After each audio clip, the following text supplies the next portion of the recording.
Contestant number 7. Give me liberty or give me death. Mr. President, no man thinks more highly than I do of patriotism, as well as the abilities of the very worthy gentleman who have just addressed the House.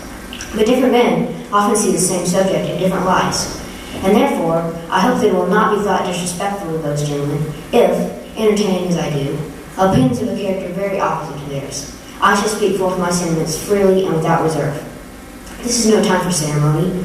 The question before the House is one of awful moment to this country. For my own part, I consider it as nothing less than a question of freedom or slavery. Should I keep back my opinions at such a time? Through fear of giving offense, I should consider myself as guilty of treason toward my country, and an act of disloyalty towards the majesty of heaven, which I revere above all earthly kings. Mr. President, it is natural for man to indulge in illusions of hope. We are apt to shut our eyes against the painful truth, and listen to the song of that siren until she transforms us into beasts. Is this the part of wise men engaged in a great and arduous struggle for liberty? Are we disposed to be of those who, having eyes, see not, having ears, hear not, the things which so nearly concern their temporal salvation?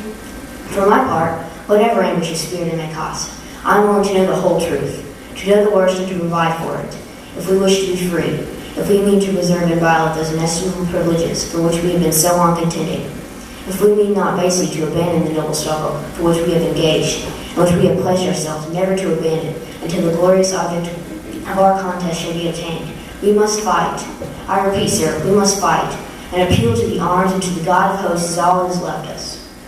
They tell us, sir, that we are weak, unable to cope with so formidable an adversary. And when shall we be stronger?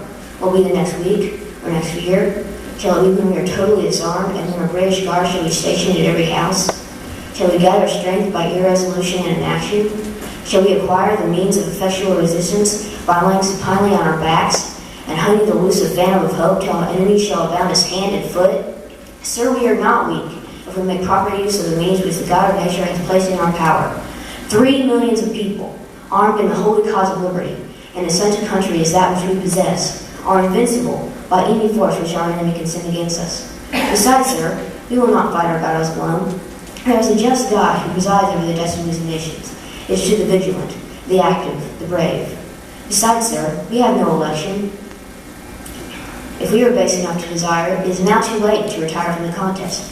There is no retreat but in submission and slavery. Our chains are forged. Their clanking may be heard on the plains of Boston.